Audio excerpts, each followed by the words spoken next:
आज हम देख लेते हैं foot eversion with plantar flexion. ठीक है, तो इसमें हम देखते हैं कौन से मसल इन्वॉल्वमेंट हैं उनकी, कौन कौन से मसल करवा रहे होते हैं फुट की इवर्जन विद प्लांटर फ्लेक्शन के साथ। प्रोनस longus and the peroneus Brevis, दो मसल्स हैं, ब्रेविस और लॉन्गस प्रोनस। ये दोनों जो हैं वो इवर्जन करवा रहे होते हैं विद प्लांटर फ्लेक्शन के साथ। आप यहाँ पे ये दोनों मसल जो है देख रहे हो, ये हमारे पास जो है प्रोनस लॉन्गस और प्रोनस ब्रेविस। ठीक है, ब्रेविस छोटा है, प्रोनस लॉन्गस लंबा है। और इनको जो हमारे पास नर्व सप्लाई कर रही है वो कौन सी नर्व है? हमारे पास जो है कॉमन पेरोनियल नर्व जो है उसकी जो ब्रांच है सुपरफिशियल पेरोनियल नर्व, वो सप्लाई करती है प्रोनस लॉन्गस और ब्रेविस को, जिसकी रूट वैल्यू है L5S1।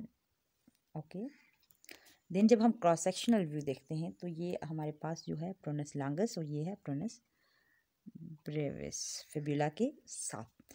फिब्यूला को पेरोनियल बोन भी कहते हैं ना, उसके साथ। अच्छा, हमारे पास जो है इसकी जो प्रोनस लॉन्गस एंड प्रोनस ब्रेविस है उसकी जो जब वो प्लांट फुट की वर्जन विद प्लांटर फ्लेक्शन करते हैं तो उसकी रेंज ऑफ मोशन कितनी होगी? वो 0 to 25 डिग्री है।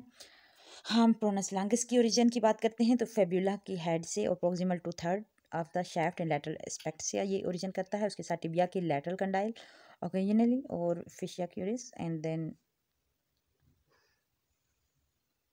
इंटरमस्कुलर सेप्टा से जो है वो ओरिजिन करता है। ये इंसर्शन ये देता है first metatarsal base and lateral aspect, first metatarsal की बेस पे और लैटरल एस्पेक्ट पे, मीडियल क्यूनिफॉर्म की बेस पे और लैटरल एस्पेक्ट पे, और अदर मेटाटार्सल्स पे ओकेजनली कर रहा होता है कभी कभी। जब हम बात करते हैं प्रोनस ब्रेविस की, ये फिब्यूला के distal and lateral two third of the shaft से करता है और क्यूरल इंटरमस्कुलर सेप्टम से जो क्या कर रहा होते हैं ओरिजिन करता है। और इंसर्शन देता है फिफ्थ मेटाटार्सल पे, tuberosity of at base and lateral aspect पे। ये फिफ्थ मेटाटार्सल की टिब्रोस्टी एट बेस और लैटरल एस्पेक्ट पे क्या करता है? इंसर्शन देता है। इसके साथ हमारे पास जो है जब डॉर्सल फ्लेक्शन हो रहा होता है तो उसमें काम कर रहे होते हैं एक्सटेंसिव डिजिटोरम लॉन्गस और प्रोनस स्टैटस वी वर्क कर रहे होते हैं, और अदर मसल जो है हेल्प कर रहे होते हैं गैस्ट्रोनोमियस। जब हम बात करते हैं ग्रेडिंग की, ग्रेड 5 टू ग्रेड 2 की, तो पेशेंट की पोजीशन जो होगी हमारे पास क्या होगी? Short sitting with ankle in neutral position Midway between the dorsal flexion and the planter flexion. और जो हमारे पास टेस्ट आल्सो भी परफॉर्म विद द पेशेंट अगर स्पाइन पोजीशन है तब। पेशेंट थेरेपिस्ट की पोजीशन क्या होगी? जो सिटिंग होगा on the low stool in front of the patient and standing at the end of table if the patient is supine. Hand जो है वो ग्रैब करके रखेगा एंकल को just above the malleolus for the stabilisation, और other hand जो resistance दे रहा होगा वो कंट्रोल करके रखेगा around the dorsum and lateral border of the forearm को, फोर फुट को। और रेजिस्टेंस जो है वो डायरेक्टेड टूवर्ड इन्वर्जन और स्लाइटली डॉर्सिफ्लेक्शन की तरफ करेगा, रेजिस्टेंस देगा। और पेशेंट का टेस्ट क्या करोगे? पेशेंट जो है वो इवर्ट करेगा फुट को विद डिप्रेशन ऑफ द जो मेटाटार्सल हेड है उसकी, और सम प्लांटर फ्लेक्शन करेगा। Instruction: turn your foot down and out, hold it and don't let me move it. ये आप इंस्ट्रक्शन देते हो। ग्रेडिंग 5 जो है उसमें आप क्या करते हो? कंप्लीट करवाते हो रेंज ऑफ फुल में range of motion and hold करते हो एंड पोजीशन को against the maximal resistance. Grade 4 में कंप्लीट करते हो available range of motion against minimal या मॉडरेट रेजिस्टेंस। ग्रेड 3 में पेशेंट कंप्लीट करेगा available range of motion inversion but tolerate no resistance. ठीक है, सिर्फ कंप्लीट करेगा रेंज ऑफ मोशन, रेजिस्टेंस को टॉलरेट नहीं करेगा। पेशेंट जो है वो will able to complete grade 2 में कंप्लीट करेगा range of motion, only partial range of eversion motion जो है वो कंप्लीट करेगा। यहाँ पे आप देख रहे हो पेशेंट की हैंड जो है वो कहाँ पे रखा हुआ है? एक हैंड रेजिस्टेंस हैंड ये है, और ये क्या है? स्टेबलाइजेशन हैंड है। और ये देखो आपने ग्रेड 3 में पेशेंट खुद ही क्या है पेशेंट परफॉर्म कर रहे हैं रेंज ऑफ मोशन। जब हम ग्रेड 1 और ग्रेड 0 की बात कर रहे हैं तो क्या होगा?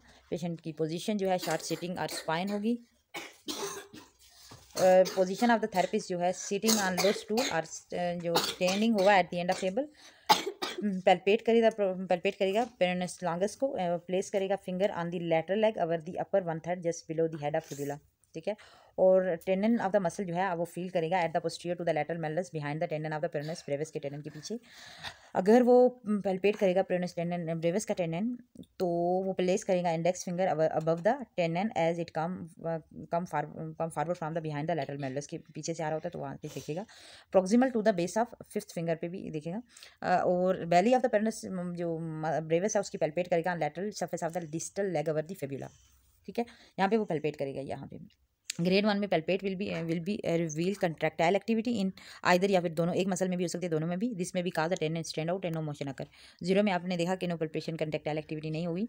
आइसोलेशन, जब आप आइसोलेट करते हो तो आपने क्या करते हो, रेजिस्टेंस दोगे। अगर प्रोनस लांगस को आइसोलेट करना है आपने तो रेजिस्टेंस दोगे along the plantar surface of the head of first metatarsal in the direction toward the inversion or, और डोर्सीफ्लेगन की तरफ आप देते हो तो फिर आप पल्पेट हो रहा होता है। ये जो है वो पल्पेशन कर रहे हैं प्रोनस ब्रेविस की, ठीक है। हाँ, यहाँ पे जो है अगर फुट की वर्जन अगर आप करते हो विद डॉर्सीफ्लेक्शन के साथ, अगर प्रोनस स्टार्टस जो है अगर प्रेजेंट है तो it can be tested by asking the patient to evert and dorsiflex the foot, कि वो इवर्ट भी करो और डॉर्सीफ्लेक्ट करो। In this motion however the extensor digitorum longus जो है वो पार्टिसिपेट कर रहा होता है।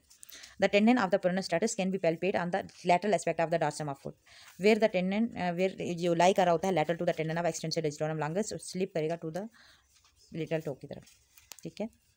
हेल्पफुल हैंड्स इसमें क्या है, इसमें हेल्पफुल हैंड्स क्या हैं, अगर आप फुट की इवर्जन जो है इज एक्म्पनाइड बाई आइदर डॉर्सीफ्लेक्शन के साथ कर रहे हो या प्लांटर फ्लेक्शन के साथ कर रहे हो। द टो एक्सटेंसर जो है वो प्राइमरी डॉर्सीफ्लेक्सर हैं, वो कंपनी कर रहे होते हैं इवर्जन के साथ, क्योंकि जो प्रोनस स्टार्टस है इज एन इनकंस्टेंट मसल, ठीक है।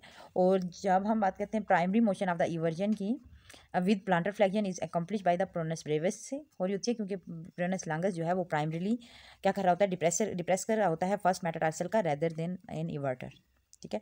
अगर हम बात करते हैं प्रोनस ब्रेविस जो है वो कैन नॉट बी आइसोलेट हो रहा होता है इफ बोथ प्रोनाई जो है अगर वो इनर्वेटेड हों और एक्टिव हों। If there is difficulty in strength between the peroneus longus और ब्रेविस में अगर डिफिकल्टी है तो the stronger of two can be ascertained by the relative amount of resistance taken in eversion में, या फिर वर्जिस आप रेजिस्टेंस जो टेकन कर रहे होते हो from the first metatarsal head पे, ठीक है। अगर रेजिस्टेंस जो है आपको फर्स्ट मेटाटार्सल हेड पे हो रही है तो इसका मतलब है प्रोनस लांगर जो है वो स्ट्रॉन्गर मसल्स, ठीक हो गया।